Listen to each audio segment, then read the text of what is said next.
Estamos aqui esperando dar às 19 horas, o pessoal da técnica tudo prontinho. Nós estamos aqui agora prontos para essa nossa live, né, dessa nossa área de humanas. Eu estou esperando só o pessoal dar o ok, da quantidade de participantes, já deu 1 milhão de pessoas, 2 milhões, nós vamos esperar dar 5 milhões, que é a quantidade de inscritos do Enem, porque com certeza essa é a live mais importante da nossa vida. E a próxima vai ser mais importante que essa e assim por diante, porque o que mais importa agora é a gente estar realmente focado nesse nosso momento de quarentena, mas focado no nosso estudo, né? A gente tem visto muita coisa aí pela TV, a coisa é realmente muito complicada, a gente está tomando todos os cuidados, tanto conosco quanto com vocês, mas você agora tem que usar a sua energia para estudar, beleza?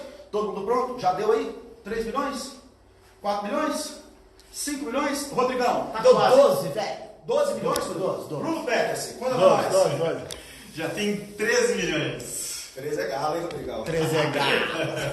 É isso aí, galera, muito bom. Então vamos começar? Todo mundo pronto? Então agora o começo oficial. Galeros e galeras, beleza? Eu sou o Gustavão, professor de Geografia aqui da Rede Cronos de Ensino. E estamos junto nessa live para mostrar para vocês alguns dos pontos aí que tem a ver com o nosso módulo vermelho e que pode ajudar bastante vocês a resolverem questões lá da sua apostila, beleza? O tema que eu separei para a gente conversar aqui hoje é conversar sobre escala, mas escala gráfica. Não aquela escala numérica que a gente já conversou muitas vezes, a gente fez exercícios juntos, lá na nossa aula que está no nosso portal. Nós vimos bons exemplos de o que é uma escala grande, o que é uma escala pequena, mas eu quero agora uma coisa mais visual, beleza? Então vem comigo aqui na live que a gente vai conversar um pouquinho agora a respeito disso, da escala gráfica. Legal? Gente, vê se dá saudade.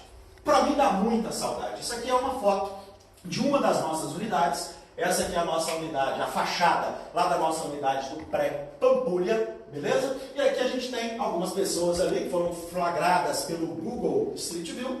Essa é uma outra foto da mesma unidade, só que de uma outra perspectiva, em um outro ângulo, né? Tá tudo registrado aqui para vocês. Essa apresentação que a gente vai usar aqui, o aluno Cronos vai poder depois, lá no nosso portal, baixar essa aula, esse vídeo que você está tendo agora e os slides, os PowerPoints, beleza? Então, comigo de novo. Então a gente tem aqui essas fotos, essas imagens que mostram para a gente um pouco dessa nossa realidade. Se você passar hoje ou amanhã na porta dessa unidade, é isso que você vai ver. Agora, olha para essa imagem aqui. Agora, a gente está vendo nessa imagem a mesma unidade, só que vista por cima. Como se fosse, por exemplo, alguém brincando com um drone e subiu com o drone, vendo então aqui, ó, onde tem aquela pracinha, o pessoal fica aqui batendo um papo, onde tem aqui a guarita, que é a entrada da nossa unidade, o estacionamento, legal, bacana. Agora eu quero chamar a atenção de vocês para o seguinte. Lá no rodapé dessa imagem do Google Street View, ou do Google Maps, melhor dizendo, tem aqui, galera, ó, uma escala. Meu querido, você consegue mostrar aqui pra galera essa escala aqui? Todo mundo tá vendo? Escala? Beleza. Então tá. Quando a gente volta para o tamanho natural da foto, lá no tamanho natural, essa escala aqui, ela fica bem pequenininha aqui, ó. Eu acho que a gente nem consegue ver na live. Esse pedacinho aqui, ó, esse que eu iluminei, e aqui, nesse pedacinho aqui, a gente tem uma escala que diz o seguinte: uma vez percorrida essa distância, nessa imagem aqui, nós teremos 5 metros na realidade. Deu para entender? Todas as imagens do Google Maps te mostram isso aqui. Se você nunca tinha visto antes, tudo bem, mas estou te mostrando, beleza? Aí o que a gente vai fazer com essa escala? Volta a imagem toda, por favor. O que nós vamos fazer agora?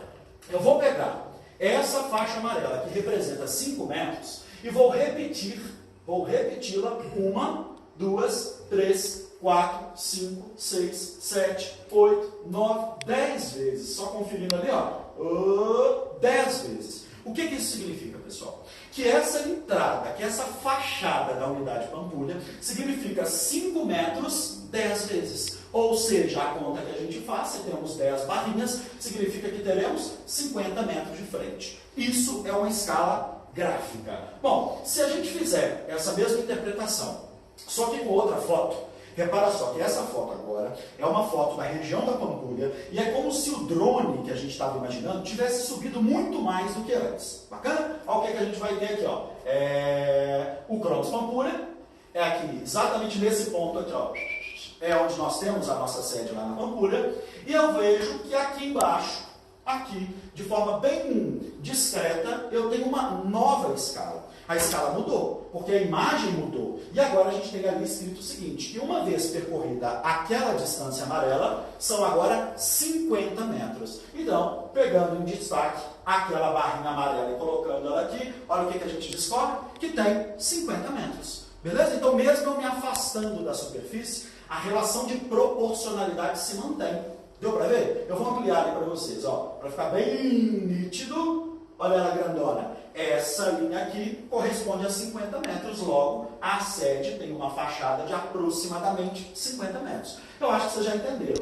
Eu vou mostrar outros exemplos agora. Isso aqui é a região da Pampulha, muito mais ampliada. Quer dizer, eu vejo aqui agora a Lagoa da Pampulha, vejo aqui o aeroporto, aqui o Mineirão, o campus da UFMG, que é para onde a gente vai em 2021. E dessa forma eu posso agora usar a escala, que está aqui no cantinho, de uma forma similar, mas com outro exemplo. Olha lá, aqui a gente vai ter o seguinte, a escala me diz agora que uma vez percorrida aquela distância, nós teremos 1000 metros ou 1 quilômetro. E aí, eu vou fazer agora uma medição, olha que interessante que vai ficar aqui, já que é 1 quilômetro, do aeroporto da Pampulha. Vamos medir? Eu vou pegar ali o aeroporto da Pampulha, vou colocar uma vez aquela faixa amarela de 1 quilômetro, outra vez a faixinha de 1 quilômetro, e quando eu coloco a terceira faixa de 1 quilômetro, eu noto que ultrapassou. Se ultrapassou, eu vou ter que fazer aqui mais ou menos uma medida de gambiarrinha aqui, deu mais ou menos metade da barra. E aí, quando a gente procura a resposta, são 2,5 vezes o tamanho da barrinha amarela. Beleza? Olhando lá na internet, olha o que eu descobri. Que a pista da Pampulha tem 2.540 metros. Que é exatamente o que a gente conseguiu detectar fazendo a continha ali. Tá claro, pessoal? A escala gráfica é sempre assim. Você consegue ver na representação quanto ela representa. Muito bem. Aí aqui agora, brincando um pouco mais com escala, imagina que é como se a gente tivesse agora afastado o drone. O drone subiu ainda mais. E aí aqui a gente tem um pouco da nossa região urbana de Belo Horizonte. Isso que você está vendo é a nossa cidade. Beleza? Então é como se o drone tivesse subido muito e a gente pudesse ver agora toda a cidade de uma só vez. Legal? Aqui, será que você se reconhece? Né? A galera que está em casa agora assistindo a gente. Meu querido, abre aí pra gente os comentários um pouquinho, que eu queria ver da galera o seguinte. Nessa região nossa aqui, isso aqui é Belo Horizonte, beleza? Eu queria saber quem está lá em Venda Nova agora. Dá um salve aí pra gente, a moçada de Venda Nova que está assistindo conosco. É por ali que nós estamos, Quem é da região, ali da nossa unidade, da Pampulha, a Pampulha fica naquele trechinho ali, O pessoal da Pampulha dá um salve aí pra nós, galera da terceira série, pessoal dos preparatórios. Ali é a região da Pampulha. Esse outro ponto que nós temos aqui é o centro, unidade centro, quem mora por ali, centro é nós também. A galera aqui está com a gente lá no Eldorado, pessoal de Contagem. Aqui, esse pedacinho aqui é Betim, aqui é Contagem. Galera lá do Barreirão, cadê a moçada do Barreiro? O Barreirão é nós. E aí, quando eu vejo essa imagem aqui, eu noto que está faltando aqui mostrar para vocês Lagoa Santa. Justamente porque esta imagem com essa escala não permite ver uma área tão grande assim. Se eu quiser aumentar a abrangência, eu vou perder detalhes. Lagoa Santa tem algum lugar naquela direção. Vamos conseguir enxergar agora. Quer ver? Olha, quando eu passo a foto, a gente olha aqui a distância. Antes de mostrar a galera lá de Lagoa Santa. Pera lá. Olha o que a gente tem aqui. A distância entre a região da Pampulha e o centro, se eu vier de carro, é de mais ou menos uns 12 quilômetros. Em linha reta, olha o que acontece. Eu tenho uma barrinha de 5 quilômetros aqui. Ela aparece aqui 2 vezes, o que dá em linha reta aproximadamente 10 quilômetros. Beleza, galera? É isso aí. Vamos mais um pouquinho aqui. A gente tem agora a região de Belo Horizonte mais afastada. Agora sim, dá para localizar a região de Lagoa Santa.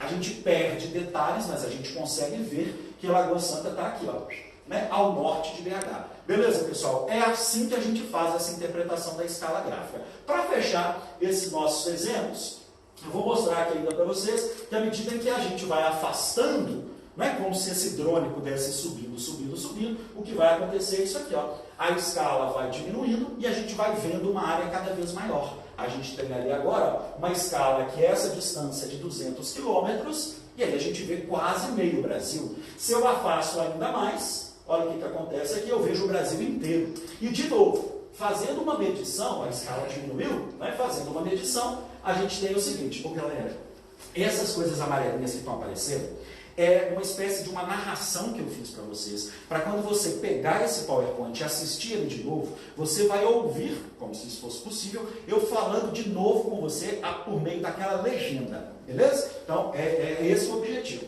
Então, olha só, olha que interessante isso. Nós vamos medir usando essa escala aqui.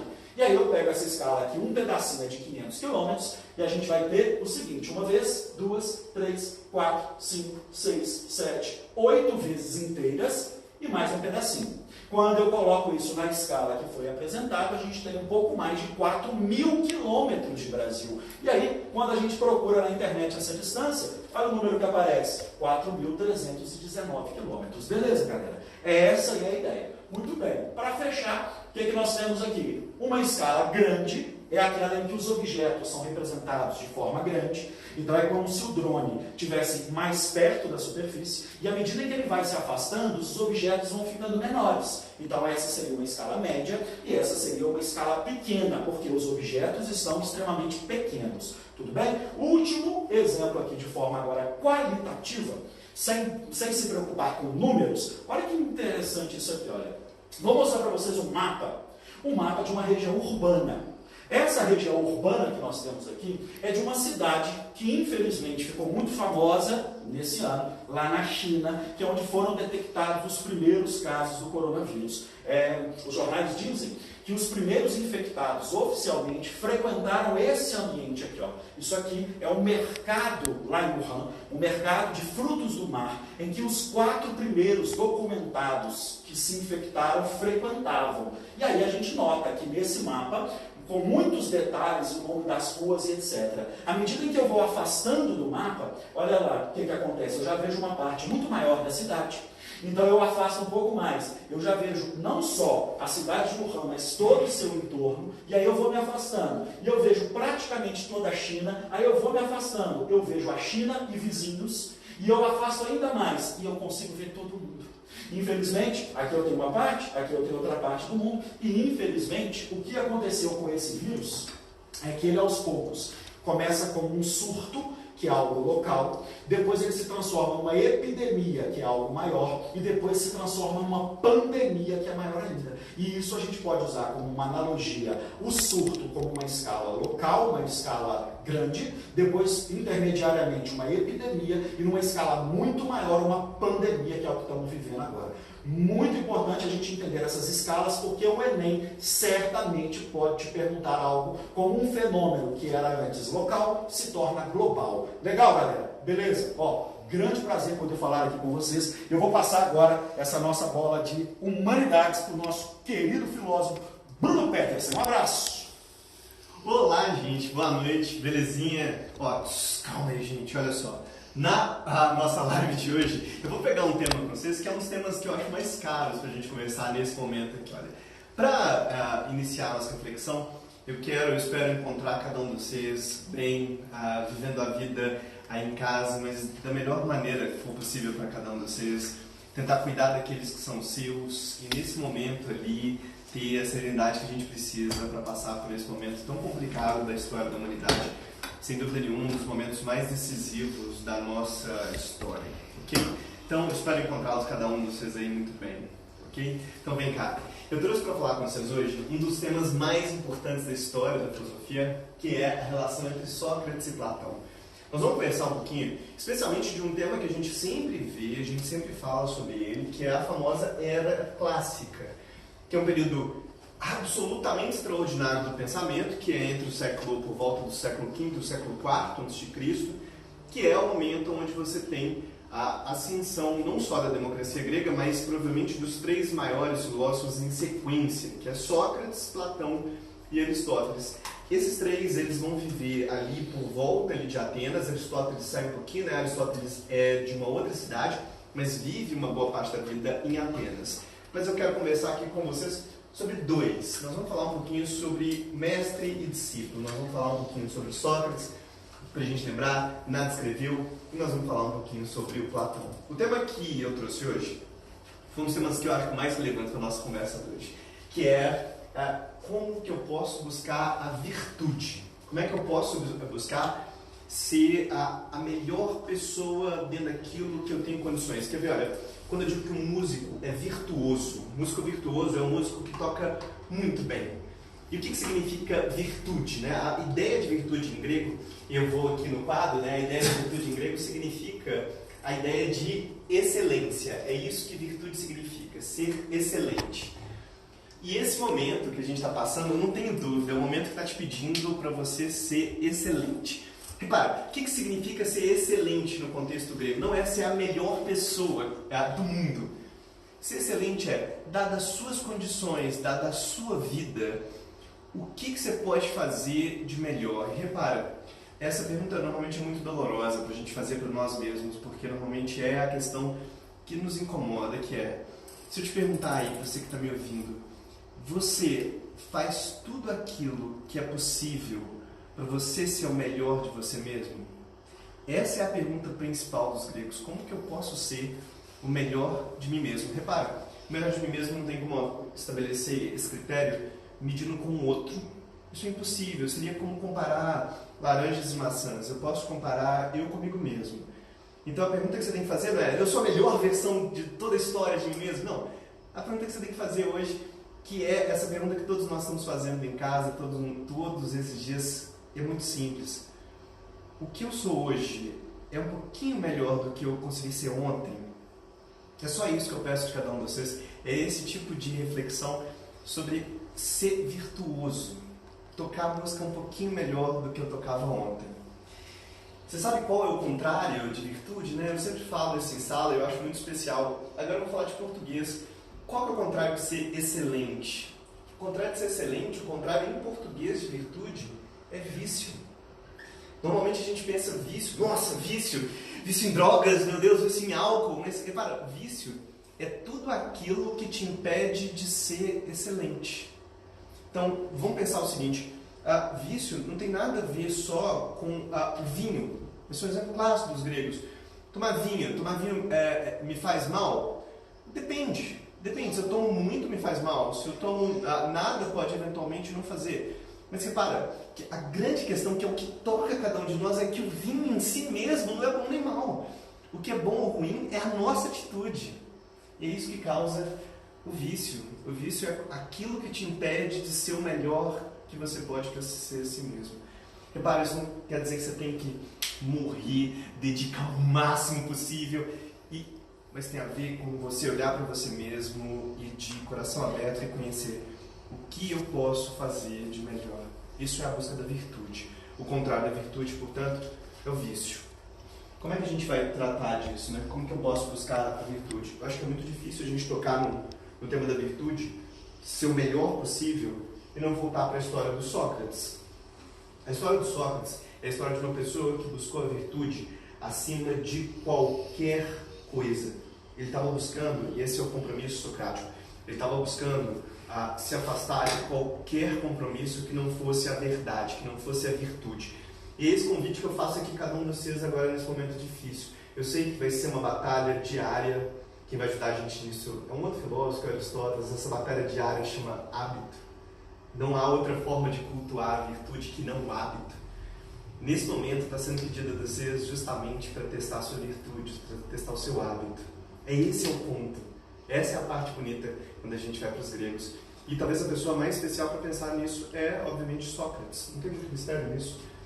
O Platão, o mestre, né, foi aluno do Sócrates, e ele escreve 3 diálogos para contar o finalzinho da vida do Sócrates.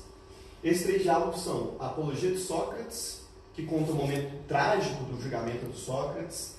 Depois esse diálogo chamado Criton, que é do devir, ou da virtude, né, como a gente vai estabelecer isso. E o Fédon, que é da alma. Eu quero lembrar um pouquinho desses 3. Vamos começar aqui do primeiro, né? O primeiro é a Apologia de Sócrates. Como é que a Apologia de Sócrates se articula, né? A Apologia, basicamente, é o diálogo em que Platão conta o julgamento socrático. O julgamento de Sócrates é um julgamento no qual ele é cercado ali em Atenas. As pessoas dizem para o Sócrates: olha, você é uma pessoa que está corrompendo os jovens, eu não quero jovens questionadores em Atenas, eu quero que você vá embora. E aí ele diz assim, né, naquele momento, poderosos de Atenas: não, eu vou continuar educando os jovens. Então é feito um julgamento falso para o Sócrates, e ele é acusado de 3 crimes que ele não cometeu. Que ele não acreditava nos deuses, isso era passível com pena de morte. Depois, que o Sócrates teria inventado os novos deuses. E 3, que o Sócrates teria corrompido os jovens. São 3 mentiras. Vem cá, na apologia de Sócrates é justamente o lugar onde é contado pra gente como é o tribunal. O tribunal na Grécia é muito especial. Olha, nesse momento agora, você está em casa, aqueles que puderem tirar um minutinho para ler, não precisa gostar só de filosofia, precisa de ler. Esse diálogo é lindo. Para quem vai pensar, né, na leitura desse diálogo, você vai ver como é que era um tribunal antigo. Então, o Sócrates é levado, e aí ele está no tribunal, conversando.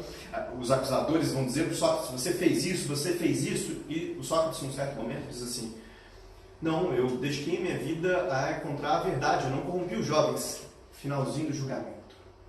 Terminando o julgamento, o juiz chama o Sócrates lá na frente. E baixinho, eles dizem no pé do ouvido do Sócrates, diz assim para mim: fala que você cometeu os 3 crimes, e você vai embora. É só falar. E nesse momento, o Sócrates diz: claro, juiz, vou falar. Sócrates então volta para a plateia que acompanhava e diz assim: eu dediquei a minha vida inteira para educar os jovens. E se eu tiver que pagar o maior preço, pagarei. O juiz então condena o Sócrates à morte nesse momento. E o Sócrates vai aguardar na prisão. No momento que ele está aguardando na prisão, Platão conta pra gente isso no Crita. Ele está lá de madrugada, assim, não esperava anos como no corredor da morte, era no dia seguinte. E o Sócrates lá esperando para ser executado, de repente, no alto da madrugada, bate na porta do Sócrates. E o Sócrates abre a porta. Quando ele abre a porta, ele fica muito assustado. Como assim? Estão batendo na porta da minha cadeira? Quando ele abre, com todos os alunos do Sócrates lá na frente. E os alunos do Sócrates dizem assim para ele: Sócrates, subornamos todos os guardas, vamos embora. Eu pergunto aí você, se você tivesse sido acusado por um crime que você não cometeu, tivesse sido condenado à morte, e alguém tivesse te dado a chance de fugir, você faria o quê? O Sócrates diz para os alunos dele: senta aí. E o Sócrates tem uma ideia que é muito bonita, que ele diz assim: repara aqui. Ele diz para os alunos: vocês estão muito preocupados com como eu vou morrer, enquanto a preocupação de vocês deveria ser como que a gente vive a vida. A morte vai chegar para todos nós, mais cedo ou mais tarde, mas o que importa é você viver a vida do jeito que você acredita que é o certo. Esse talvez seja a maior dificuldade, o maior chamamento para cada um de nós. É viver a vida da maneira com qual você acredita viver.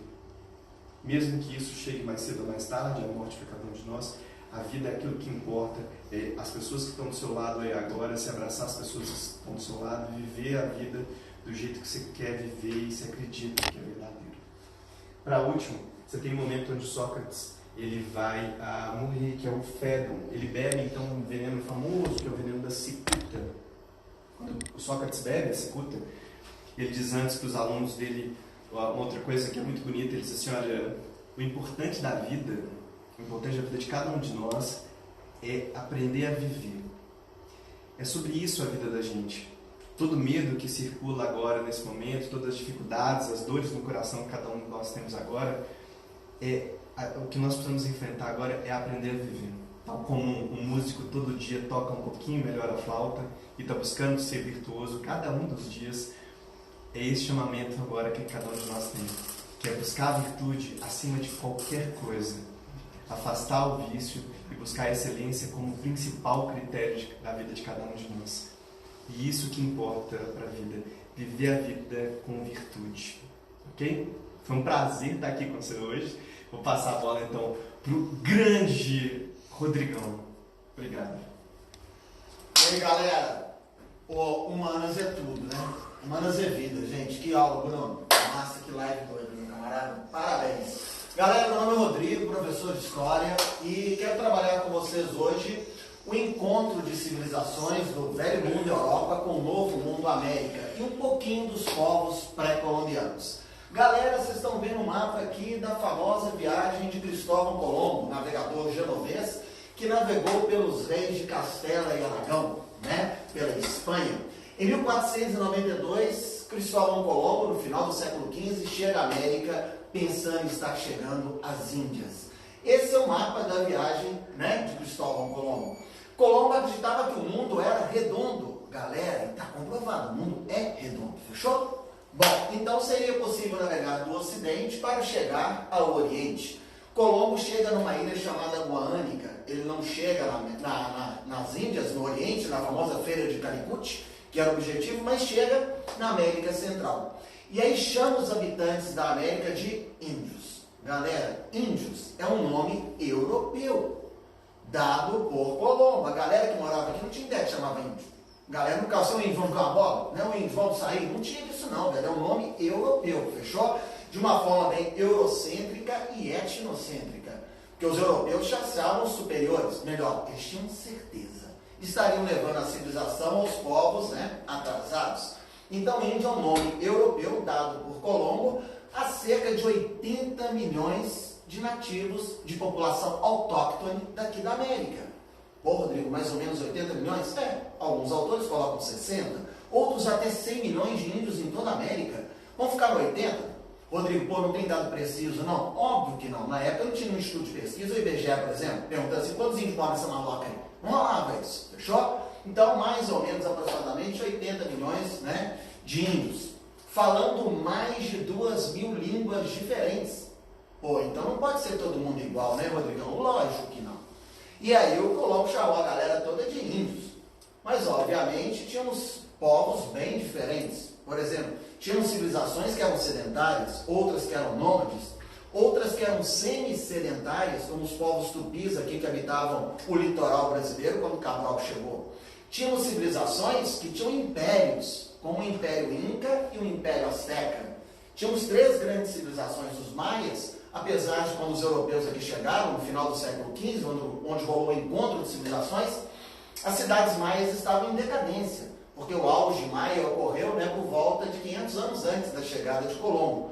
Né? Os maias que habitavam ali a península de Yucatán, no sul do México, e a região da América Central, como Guatemala e Honduras. Mas tínhamos 2 grandes impérios aqui. O Império Inca, na região da Bolívia e do Peru principalmente, e o Império Azteca na região do México. Galera, o Império Inca tinha imperadores, nobreza, sacerdotes, funcionários públicos e escravos. Pô, Rodrigo, então não rolava igualdade? Lógico que não. Se você tem nobreza, tem, né, imperador e tem escravos, não rolava, obviamente, uma igualdade. Tá? Então tinha essa ideia que todos viviam de boa, paz e amor, todo mundo peladão, fumando cachimbo da paz. Para com isso. Depende da civilização. Por exemplo, a sociedade incaica era estratificada e a terra não pertencia a todos. Isso foi até uma questão do próprio Enem já, tá? Sobre os incas. Bom, a capital inca era uma cidade chamada Cusco, uma cidade maravilhosa que fica no Peru, pertinho de Machu Picchu, a cidade sagrada dos incas, cidade que muita gente conhece. E o Império Azteca, galera, era o maior império da América. Vocês estão vendo aqui Montezuma, imperador azteca. O Império Azteca, galera, na região do México, tinha aproximadamente 24 milhões de habitantes quando os espanhóis aqui chegaram. E vocês estão vendo ali perto de Montezuma o famoso Hernán Cortés. Hernán Cortés, o adelantado espanhol, adelantado sendo um conquistador particular, que vai conquistar, destruir esse Império Azteca, inclusive, né, Montezuma morre durante as batalhas. O Império Azteca, gente, era grandioso. Tinha uma capital chamada Tenochtitlan. Tenochtitlan é a atual cidade do México. Tenochtitlan, na época do encontro de civilizações, do Velho Mundo com o Novo Mundo, era maior do que quase todas as capitais da Europa. Tá? Os aztecas, eles tinham uma capital, tinham uma rede de comércio muito legal, que usava inclusive o cacau para comercializar, eram grandes agricultores, eram mineradores, tá? Tinha uma sociedade também bem estratificada, bem hierarquizada, com imperador, nobreza, funcionário público e também escravos. Fechou? Bom, os espanhóis, gente, para controlar essas civilizações, para dominar essas grandes civilizações, fizeram muitas alianças com tribos menores, com tribos indígenas que eram dominadas por incas e por aztecas. Tá? Porque um aluno, certa vez, me perguntou numa aula uma coisa muito interessante. Pô, Rodrigão, os europeus chegavam aqui, né, no caso dos espanhóis, em questão de milhares, né? que numa embarcação, numa nau, numa caravela, vinham 200 pessoas, 250. E o aluno me perguntou assim, como que milhares conseguiram derrotar, controlar, manipular, destruir milhões, né? Bom, de várias formas. Eu vou usar inclusive uma frase de um poeta, um dos maiores da América Latina, chamado Pablo Neruda, que ele tem uma frase que é mais ou menos assim: a família selvagem, a família ameríndia, foi dizimada pela espada, pela cruz e pela fome. Obviamente, a superioridade militar dos europeus. Os europeus conheciam a pólvora, tinham disciplina de combate, estratégia. Os índios não conheciam a pólvora. Quando os índios iam combater os europeus, eles não conheciam nem cavalo. Quando os espanhóis iam para combate montados em cavalo, os espanhóis chegavam de cavalo? Lógico que não, galera. Chegavam de embarcação, caravela ou não. Montavam um cavalo aqui, não tem como o cavalo vir nadando no oceano.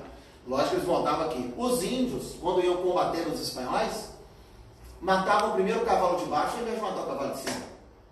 E, obviamente, eles ficavam muito assustados com o cavalo. Eles não conheciam o cavalo, não tinham disciplina militar, não conheciam a pólvora. E aí, logicamente, milhões controlam milhares, dominam milhares. Infelizmente, também muitos índios foram dizimados pela cruz, né? A imposição do cristianismo de uma forma muito violenta às civilizações politeístas, né? Civilizações que tinham vários deuses, com divindades também diferentes entre as tribos, né? Porque os deuses também eram bem diferentes dependendo da civilização. E a fome, nessa frase do Pablo Neruda, significa as doenças que os europeus trouxeram para cá. Como, por exemplo, sarampo, como, por exemplo, cachumba, como, por exemplo, varíola, e como vários tipos de gripe, que os índios não tinham resistência, uma imunidade, e acabavam sem conseguir trabalhar, famintos, desnutridos, não trabalhando, morriam famintos, desnutridos. Agora, as grandes navegações, a própria colonização da América, provocam o que nós chamamos também de início da globalização. Os europeus trazem muitas doenças, mas eles também levam doenças para a Europa. Por exemplo, muitas naus e caravelas levaram sífilis, uma sífilis muito letal para a Europa, tá? Por exemplo, né, embarcações chegavam aqui, as índias eram violentadas, estupradas, e eles levavam essa sífilis e passavam para esposas, para mulheres, para amantes na Europa. Então, as grandes navegações e colonização da América tem muito a ver com essa globalização também, né, de cultura, de religião, de línguas, mas também de doenças, né? Como estamos falando, né, de uma pandemia do coronavírus, né? Vamos lembrar que lá atrás já tínhamos, né, as doenças atravessando o Atlântico. Fechou? Galera, mas vocês viram que durante a minha... Vamos lá? Chegou. Vocês viram que durante a minha chamada hoje eu estava com um chapéu viking, né? E aí muita gente ficou, por que o Rodrigo está com um chapéu viking e vai, logicamente, né, falar de índios? Manda aí, Gustavo, manda esse chapéu aí. Fechou, meu camarada? É o seguinte, galera, vamos colocar agora meu chifre. Fiquei bem? Não ficou não, mas continua. Vai lá. Continua, né? Ficou mal, cacete, né? Então, tá valendo, tá valendo. Gente, é o seguinte, o que teria a ver os vikings com os índios aqui na América? Bom, existem provas que não foi Cristóvão Colombo o primeiro europeu a chegar na América. Foram, sim, os vikings. Colombo, lembrando, navegou pela Espanha, né? Pela corte, né, de Castela e Aragão, e chegou aqui em 1492, numa ilha chamada Guânica. Mas existem relatos que os vikings chegaram à América 500 anos antes, durante a Idade Média, os vikings que eram grandes navegadores. E aí eu coloquei, logicamente, aqui para vocês, Largueta e Ragnar, meu casal, né? Todo mundo sabe que eu amo vikings, vikings me trazem lembranças maravilhosas, isso aqui é show demais, né? Mas não foi o Ragnar e a Largueta que chegaram aqui, não, fechou? Quem chegou aqui foram os vikings da região da Islândia, numa região chamada Canadá, na América. Sim, nós temos povos vikings na Suécia, Dinamarca, Noruega, Islândia. E os povos da Islândia, né, chegaram aqui na região do Canadá. Pô, Rodrigo, tem prova disso? Tem prova sim. Existe um sítio arqueológico no Canadá, que inclusive é patrimônio da humanidade, protegido, tombado pela Unesco, Organização das Nações Unidas para a Ciência, Educação e Cultura, ligado à ONU. E esse sítio histórico do Canadá são com vestígios vikings, que datam de 500 anos antes de Colombo. Então há comprovações históricas e arqueológicas. O fato é que os vikings chegaram, pilharam, saquearam e fundaram uma pequena colônia que durou cerca de 10 anos. Não fincaram raízes. os nossos índios conseguiram expulsar os vikings. Conseguiram vencer os vikings aqui. Nossos índios são tudo. Fechou? Nossa população autóctone. Então os vikings não conseguiram realmente mudar a história da América. Galera, a presença que vai mudar a história da América, que vai rolar uma integração de culturas, tá, do velho mundo com o novo mundo, é a partir da chegada do Colombo. Quer ver uma prova disso? Fácil todo mundo entender? Primeiro, tem países da América que falam inglês? Tem, por exemplo, Estados Unidos, Canadá, Jamaica. Galera, Jamaica está na América, tá? Terra do reggae, do Bob Marley, fechou? Belize, Trinidad e Tobago. Tem muitos países da América que falam inglês. Tem países da América que falam francês? Tem. A Guiana Francesa, que ainda é colônia até hoje. O Haiti. Tem países da América que fala holandês? Tem. O Suriname. Tem países da América que fala espanhol? Nossa. Argentina, Paraguai, Colômbia, Venezuela, México, Guatemala, El Salvador, Honduras, parei. E tem países da América que falam português? Tem. O Brasil. Então foi a chegada dos europeus no contexto das grandes navegações, ali no início da modernidade, que realmente faz as histórias se integrarem, da Europa com a América. Não tem nenhum país da América que fala, por exemplo, sueco, nem dinamarquês, nem norueguês, e nem a língua da Islândia, o islandês. Fechou, galera? Essa foi a nossa live, né, de humanas, minha, do Brunão, do Gustavão. E agora, nós estamos aqui para despedir de vocês, mandando um beijo para vocês, todo mundo em casa, com muito álcool. O Gustavão está passando álcool na mão aqui. Eu vou passar na minha mão também. Vou passar na orelhinha e vou passar até um pouquinho da boquinha para o Que é isso? Muito bom, pessoal. Foi um grande prazer estar aqui com vocês. Se cuidem, continuem estudando e a gente espera vocês numa próxima videoaula, uma próxima aula, uma live. Tamo junto. É isso aí, galera. Valeu! Galera, beijo. Valeu com força. Obrigado, gente. Até a próxima. Tchau.